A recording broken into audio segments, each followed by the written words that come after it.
Welcome to Jazz Piano Skills. I'm Dr. Bob Lawrence. It's time to discover, learn, and play jazz piano. Hard to believe. It's hard to believe that January 2025 is quickly coming to an end.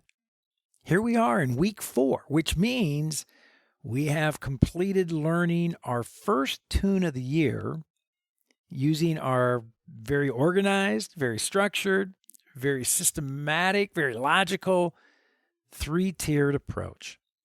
A 3-tiered approach consisting of a harmonic analysis, a melodic analysis, followed by improvisation development. You know, and what makes this year even better is that we have now added a rhythmic component to each tier of our tune study. I love it. I absolutely love it. I love it as a student, which I am, and I love it as a teacher, which I am. I always love a well thought out plan. That's the bottom line, a well thought out plan. You know that old saying, people don't plan to fail, they just simply fail to plan? Well, that saying rings ever so true when referring to the study of jazz.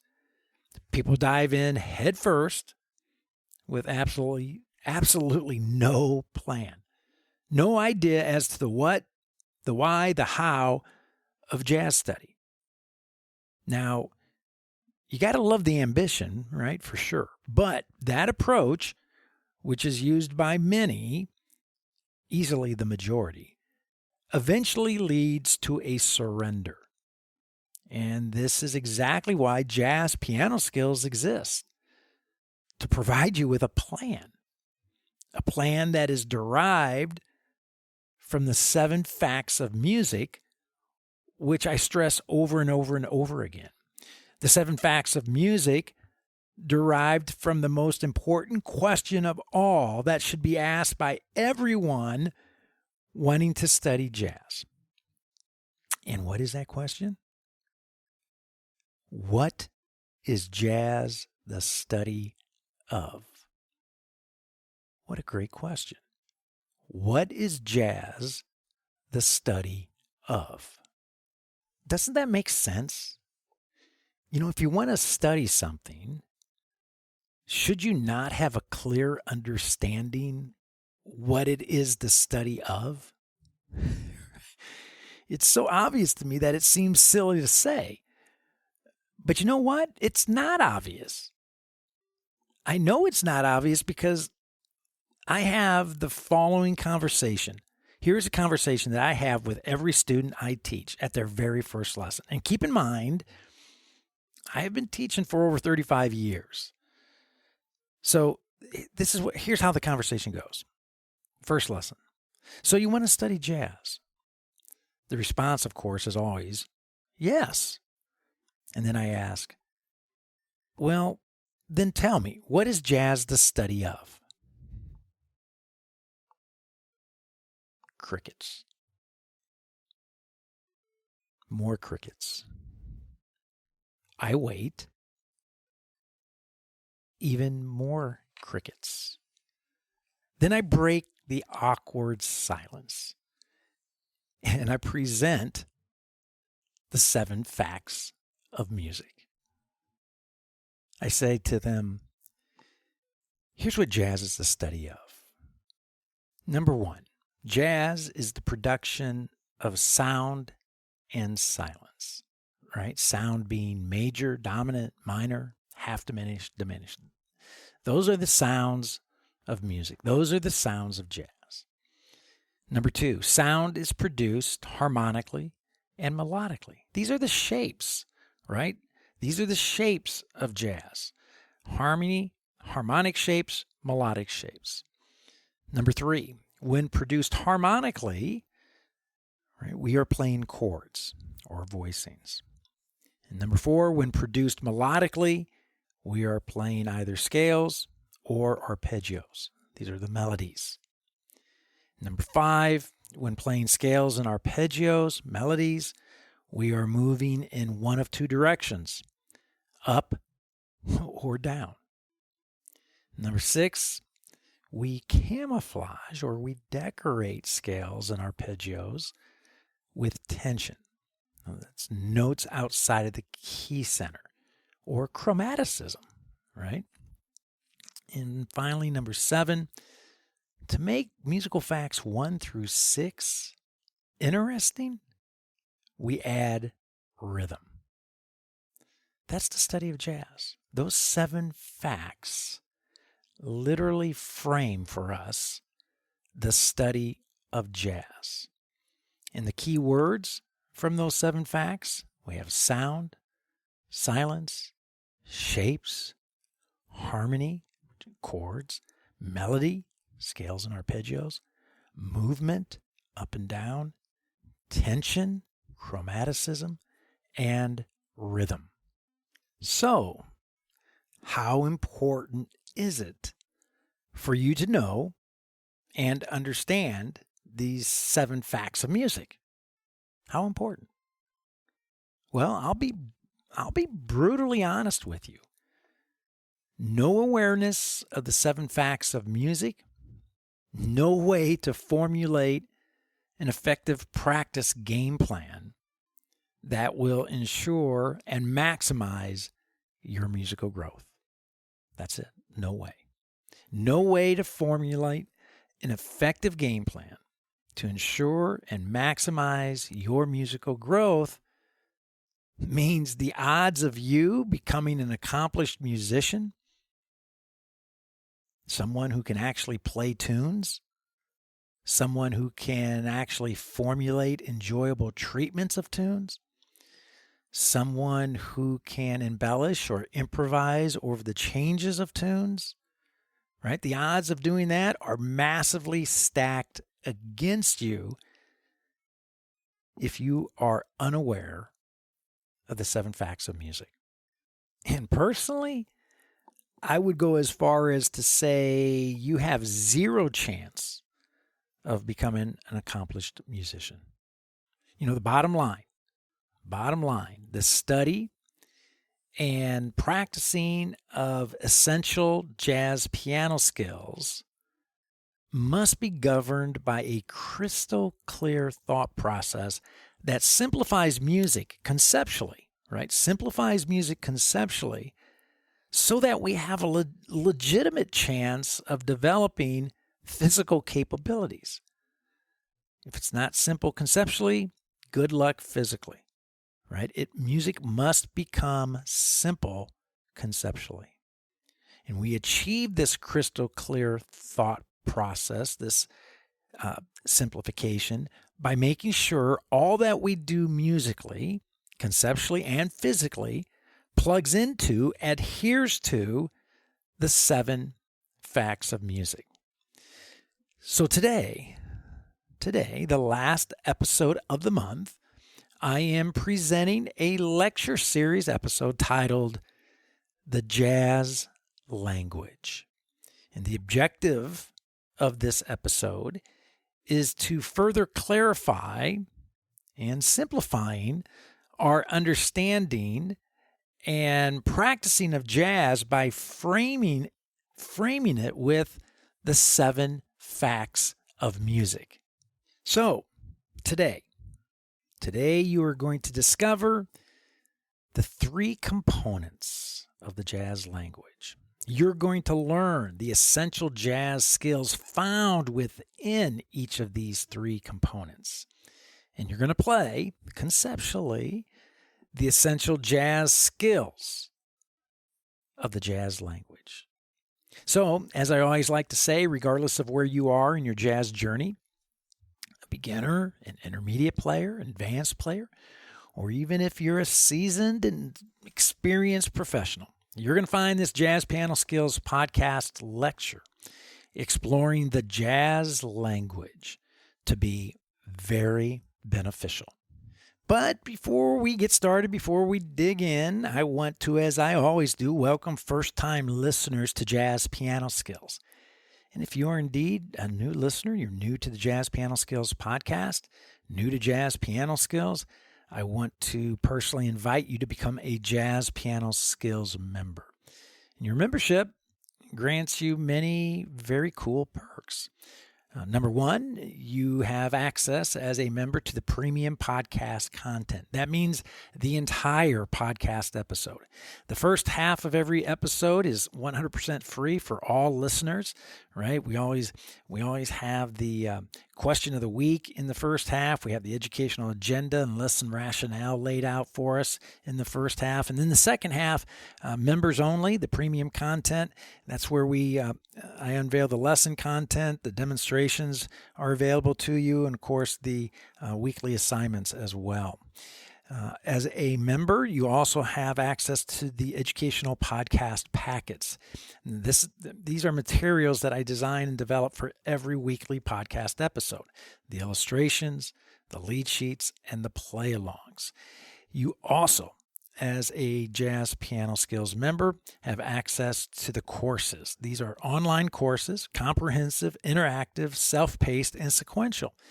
Interactive learning media is found within each of the courses to help you conceptually digest the jazz piano skills. And of course, there are video demonstrations of the skills in all 12 keys as well. You also, as a Jazz Piano Skills member, have a reserved seat in my weekly master classes. And those master classes are held every Thursday evening, 8 p.m. Central Time. And it's no big deal if you can't make the master classes. They are recorded. You can listen to audio or video recordings of the classes as often as you wish. You also, as a Jazz Piano Skills member, have access to the online Jazz Piano Skills community, which hosts a variety of intriguing and interesting forums, episode-specific forums, as well as just general jazz forums. Tons of member feedback and assistance available as well. You'll love the community. And finally, as a Jazz Piano Skills member, you have unlimited educational support, private, personal, and professional. You can reach out and contact me anytime through SpeakPipe. There's a web form. My office number here at the Dallas School of Music is available as well. And of course, the old-fashioned way, email. If you prefer just sending an email, happy to help you that way. So all of these amazing privileges, these perks, are waiting to help you discover, learn, and play jazz piano. So check it all out at jazzpianoskills.com. And of course, become a member. Begin enjoying premium podcast content and all of the perks and privileges that I just mentioned. Of course, if you get to the website, you poke around a little bit, you have some questions, please do not hesitate to contact me. Happy to spend some time with you, answer any questions that you may have, and of course, help you in any way that I possibly can. Okay, so on to our question of the week. And this week's question comes from Gary Walker, living in Melbourne, Australia. And Gary writes, your last episode, laying out a step-by-step process for developing improvisation skills, was masterful. Oh, well, thank you, Gary. I appreciate that. Your demonstrations focused on playing through the changes found in the first 8 measures of Fly Me to the Moon. I am curious if there are any standard 2 or 4 measure progressions like the 2-5-1 progression you would recommend applying your approach. As always, thanks for your insight and help. Gary, great question. And even better, instincts. Really great instincts. I say great instincts because you are spot on in thinking that you can effectively develop your improvisation skills by working with a small 2 or 4 measure harmonic progression. In other words, you do not have to improvise over a 32 measure form of a tune or even an 8 measure section of the tune like we did with Fly Me to the Moon. You can, and I would even argue that it is much more advantageous for you to use a smaller unit, like a 2 or 4 measure block, right, for developing your improvisation skills. So with that being said, you already mentioned the most common progression of all that you should be using for improvisation development, and that is the 2-5-1 progression, right? This progression is laced, and I mean it is laced throughout jazz literature, and of course deserves your undivided attention, especially from an improvisation perspective. And you can easily, and you should, practice this progression using a 2-measure format and a 4-measure format as you suggested. So when using a 2-measure format, all right, the 2 chord, just for clarification, the 2 chord and the 5 chord will be placed in measure 1, right? Beats 1 and 2 played with the 2 chord, beats 3 and 4 played with the 5 chord, and then of course the 1 chord is played for the entire second measure, right? And you will find this format, right, in just about every jazz standard you play. So it's vitally important to have a command of the 2-5-1 progression placed within a 2-measure context. No doubt about it. Now, the 4-measure 2-5-1 progression is equally important, where the 2 chord is played in measure 1, followed by the 5 chord in measure 2, and then the 1 chord is played for measures 3 and 4, right? So gaining an improvisation command of the 2-5-1 progression using both the 2-measure and the 4-measure formats is an absolute must if you are serious about becoming an accomplished jazz musician. Now, to go along with the 2-5-1 progression, I would recommend 2 additional progressions to use when practicing your improvisation skills. I would suggest practicing the 2 flat 2 dominant going to 1 chord progression. And I would also practice the 2 chord going to a flat 7 dominant to the 1 chord progression. So you have 2-5-1, 2 flat 2-1, 2 flat 7-1, right? All 3 of these progressions, right? All 3 work beautifully using the 2 and 4 measure formats. So with the 2-5-1 progression, you have circle movement. With the 2 flat 2-1 progression, you have chromatic movement.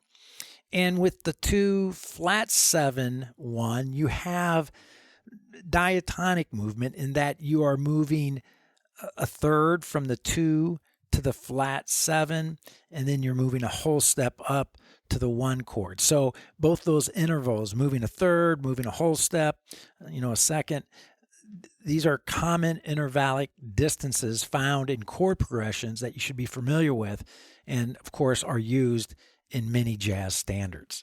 So there you have it, right? 3 very, very important progressions to use for developing improvisation skills that easily fit into the 2 and 4 measure formats that you are looking for, Greg. So, in fact, I would say that if you can improvise over those 3 progressions in all 12 keys, wow, you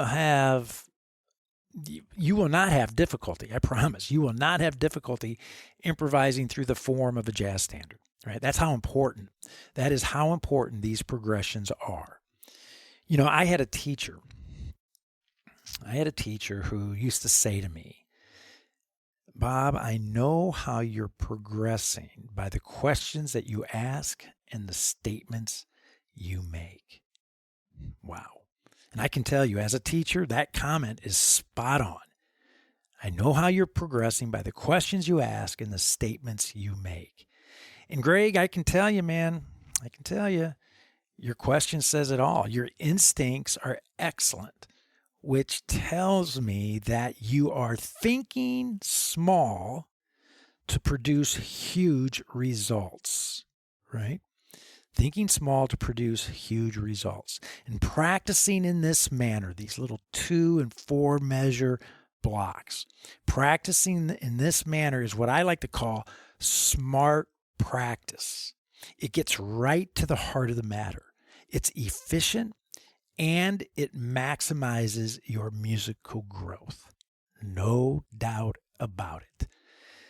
So I hope my input, my insights here help.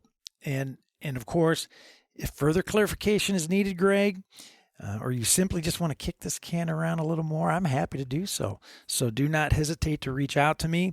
I'm happy to speak with you and dig even deeper into your question, which is a great one. All right, let's discover, learn, and play jazz piano. Let's take a look at this thing called the jazz language. Okay, the jazz language.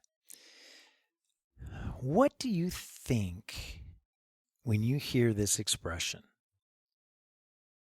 Which I believe the jazz language, that expression, I believe that was coined by the late great jazz educator Dan Hurley with the publication of his classic jazz theory book titled The Jazz Language back in the early 80s.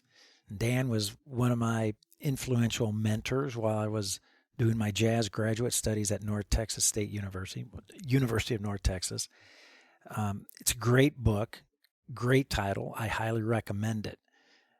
But back to my question. What do you think when you hear that expression, when you hear the jazz language? And we hear it said a lot, right? Especially by jazz teachers, jazz educators. In fact, we hear it so much it's become, dare I say, cliche-ish. It's one of those expressions that it sounds fantastic, right? It sounds fantastic when spoken. The jazz language. You know, it makes the teacher sound really, really smart. Like he or she has access to, some profound, some esoteric insider information that you need. You need this information. However, you will never obtain this information unless, of course, you're brilliant. And, of course, you got to be hip, too. You got to be brilliant and hip to understand the jazz language.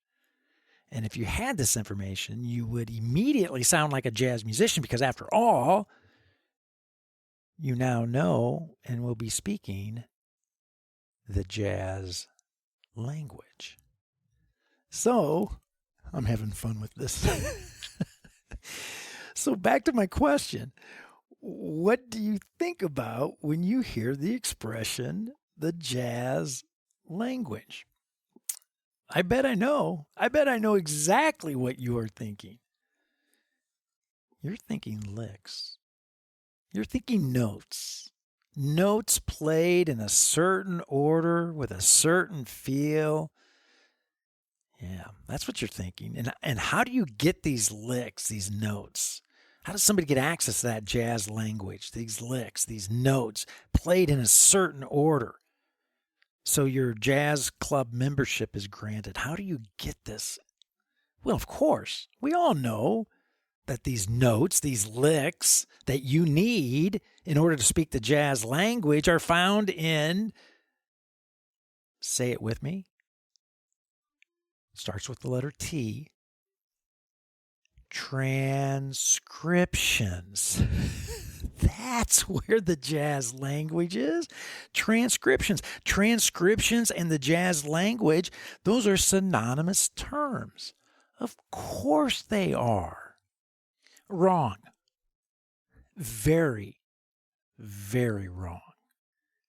In fact, such an understanding, such a belief, such teaching is a very wide and very, very, very shallow representation of jazz and what is embodied by the phrase, the jazz language. Now, don't feel bad if that is exactly what you think when you hear the expression, the jazz language, because you know what?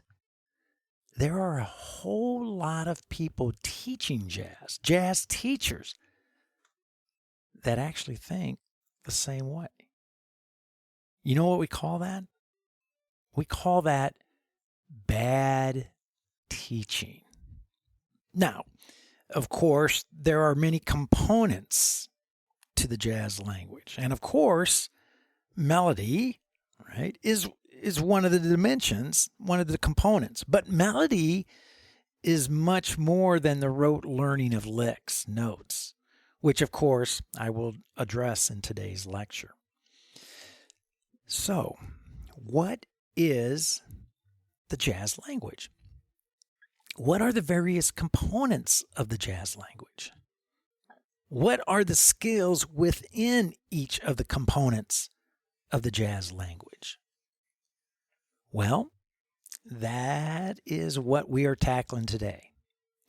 And my goal is that at the end of this episode, you will know the various components of the jazz language and the skills found within each of the components. You will see how the components, how the skills are illuminated by the 7 facts of music. And as a result, be able to govern, monitor successfully your practicing so that you maximize your jazz growth. So there's going to be 3 takeaways today. You're going to know the various components of the jazz language and the skills found within each of the components. You're going to see how the components and the skills are illuminated by the 7 facts of music that I outlined earlier. And as a result, be able to govern, monitor your practicing successfully accordingly so that you maximize your jazz growth. Wow. Needless to say, we have a ton to get through. So it's time to get busy. So let me give you the 3 essential components of the jazz. Thank you for listening to Jazz Piano Skills. The remaining premium content of this episode is available to Jazz Piano Skills members at jazzpianoskillspodcast.com. Visit jazzpianoskills.com to learn more about membership privileges and become a Jazz Piano Skills member. Thank you.